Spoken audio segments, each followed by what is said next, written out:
It's another Axel 72 video, and in today's video I'm back with another interview, and I'm here with Tre'Sean Wiggins. Tre'Sean, how we doing? Yo, brother, what's up? What's up, man? Hope you're all well, and thank you very much for going on the channel. Yeah, no problem, man. Anytime. Good to hear. So am I right in saying you're a 33-year-old welterweight who's 15-5-3? Yeah. Yep, okay. Yep. Brilliant. And so I'll just get straight into it. The question which you always like to ask, why did you start boxing? Really, actually, I was getting off at the wrong bus stop. He was talking, me and my little brother was talking junk to these kids outside the window on the bus, and rode past our stop. So we had to get off there, and so we got chased by a bunch of people. Wow. So we was running, and we ran over and climbed over this fence, and it happened to be a boxing program, Wow. and I've been there ever since. I was like 11 or 12, I think. 10 or 11. Wow, that's a crazy story. Well, okay. Yeah. Okay, and so I suppose, do you remember what happened in your first amateur fight? My first amateur fight, I actually lost. I actually lost my first 4 amateur Okay. fights, man. Believe it or not, that was my first. I sucked.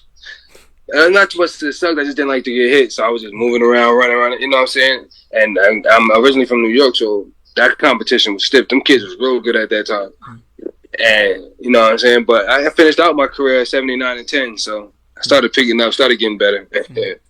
Yeah, indeed. That's a great record. So I suppose, what would you say was your biggest achievement from the amateurs? Biggest achievement. Well, I made it to the semifinals in the Golden Glove. Daily News. I don't know if you know, the Daily News Golden Glove is like a real prestigious tournament. Like that's like major in New York. And you know what I'm saying? I fought the 6-time Golden Glove champion Shamel Pagan, and I actually won. I gave him a head count in the last round and everything, so I just knew I won. But you know, they had their picks. They knew who they wanted to go to the finals and win it again. And he ended up going to the finals and winning this Golden Glove 6 times. But I won the Metros. You know what I'm saying? I won those type of tournaments. Didn't win nothing major because I still wasn't 100% focused into it. But you know what I'm saying? Yeah, of course. And so why did you end up turning professional when you did? It's a good friend of mine, Luis Del Valle. He I just had a child, my first child or whatever, you know what I'm saying? So I was still young, and he was like, yo, maybe he'll start taking it serious if you just turn pro. Let's just go for it. And you know what I'm saying? He even signed Lou DiBella at the time, so I was like, he had a big influence on me. Like, so I'm like, you know what, maybe let me show. And I did. I just said, let's go for it, you know what I'm saying? What I had to lose. Definitely. And so I suppose now you've had your 15 victories, and so out of these 15, which one would you say you've performed your best in?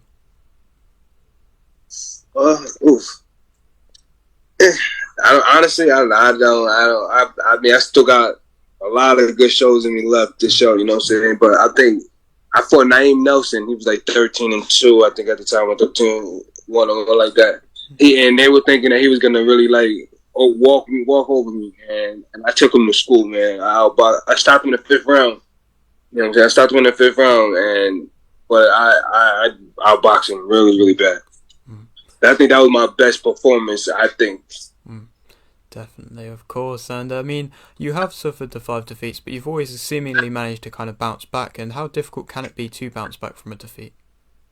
Oof. It's hard. It's hard, man. It is hard because it's discouraging because, you know, in this sport, it's a young man's sport, really, you know, and you got a little time to get the job done. So, you know, the only thing good about me, I haven't took a lot of significant punishment in my career. So, you know, I don't get battered. You know how them guys that go to war and Yeah. I don't get that. So I'm like, I don't have a lot of wear and tear. So I'll be all right. But bouncing back is hard mentally. You know what I'm saying? But, you know, if your mind is set, you know that you can do it. Me, I didn't have the guidance that I do now. Like, you know, the backing, you know, the people that in the position that I need now. That I do now, that was really ultimately allowed me to even get those losses. You know what I mean? I don't even really count them. I look back at those fights and I'm like, I don't even know who that guy is. You know what I'm saying? I'm nowhere near the same fighter that I used to be. Of course. And I suppose as you don't have this O that loads of fighters talk about, does it mean that you kind of go into fights with less pressure or less of a care if you do lose? Not necessarily, because people ask me that too. You know what I'm saying? That's not true, because me having the 5 losses now as I have, you know what I'm saying, I do know that one more fight, it's all that one that, you know what I'm saying, 6, and then I'm written off, you know what I'm saying? So I'm always thinking like, dang, I can't afford no more, you know what I mean? Which is true. Yeah, of course. Well, I mean, at the moment you are the North American champion, and so how big of an achievement is being that champion? I mean a lot. I mean, it's big. You know what I'm saying? It's big, but there's always room for more. You know what I mean? I want to try to get qualify for a title eliminator, a world title eliminator, and then hopefully fight for a world title. You know, the North American title, I was the underdog, a huge underdog, like 4-1 underdog. And I went in there and I got that fight. And, you know, I took him to school. You know what I mean? That was like the 4th opponent that pulled out. Like, it was 4 opponents that pulled out, and then they ended up finally putting another guy in there. And then I said, at that point, I knew I was locked in. I was ready. I said, I don't care. This is my last hurrah. You know what I'm saying? Because I was ready to hang up the gloves, seriously. Okay. You know what I'm saying? I was ready to hang it up like that. Maybe it's not in the cards, you know what I'm saying? And I said, you know, I'm going to get this one last shot. I deleted all social media off my phone. I got rid of social media. I locked in totally 100%.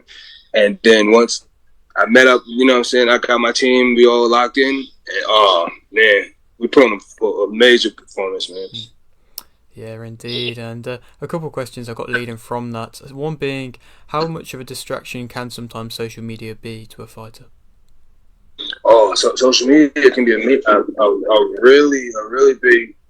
really big distraction, because, you know what I'm saying, when you watch and you see the news that they're talking about you, you know what I'm saying, a lot of people are commenting on stuff. That's why I try not to post too much when I'm getting ready to fight, or I try to stay off social media. I know now I have to post a little bit more, being that I'm becoming a public figure, but I try not to, you know what I'm saying, because sometimes we people too, athletes, we are people too, so, you know what I'm saying, so we care about what people say, or like, you know, say, oh, we don't think you won that fight, or we don't think you good enough to compete for a world title.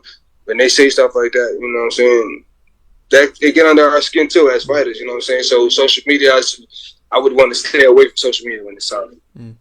Definitely. And so I mean, you've been the away fighter for a couple fights now, and I mean, of course, like you said, you had difficult decisions go against you, like in the amateurs, but how difficult can it be to be an away fighter? Wait, say that again? Sorry. So when you've been like a fighter that's not the one that's supposed to win, how difficult can it be to then go on and win? Oh, I mean, I always like that pressure, honestly. That's the part that excites me, because I know what I can do and what I'm capable of as a fighter, you know what I'm saying? And being an underdog, you know, you go into somebody's hometown or their promoter car, you going in to be shot. That don't mean nothing, man. I love that challenge. That challenge right there is the best one. It's a lot of pressure, but once you get past it, you know what I'm saying? Once you get past it and announce your name, like, oh, it's time to go. That's the best feeling, man.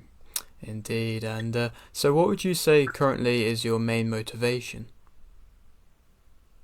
So my kids seeing me like achieve so much right now. Like, right, I don't know if you noticed that I'm getting this proclamation now.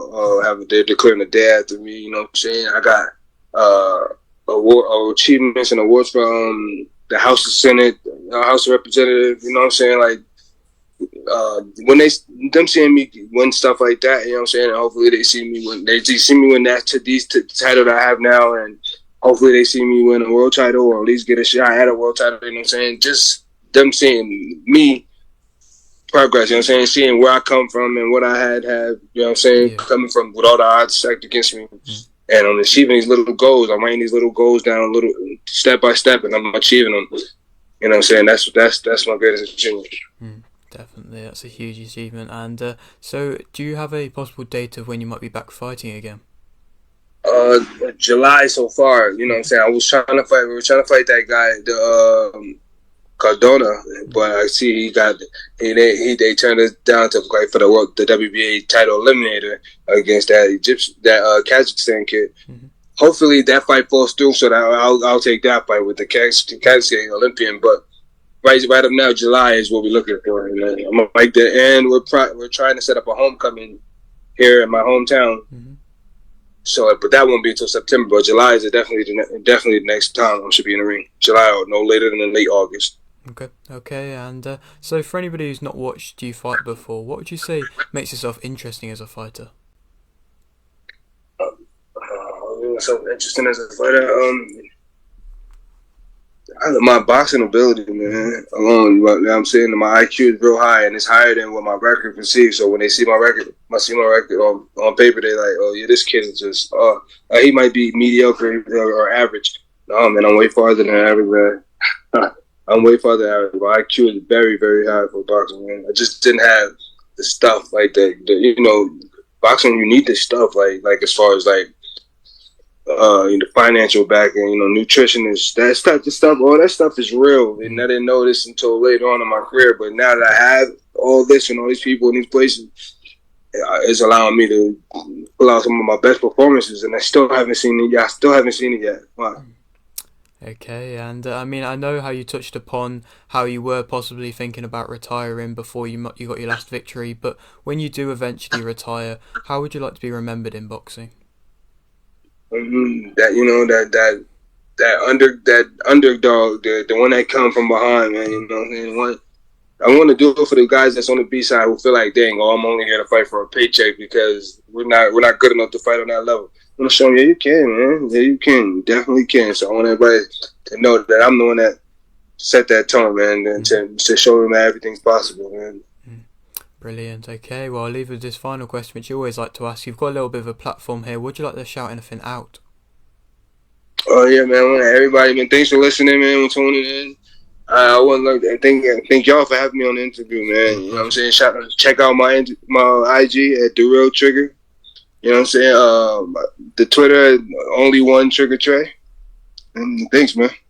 Brilliant, mate. Well, thank you very much. Maybe a little bit further along down the line, we can come and have you back on. Oh, absolutely, man. All right, man. Appreciate it.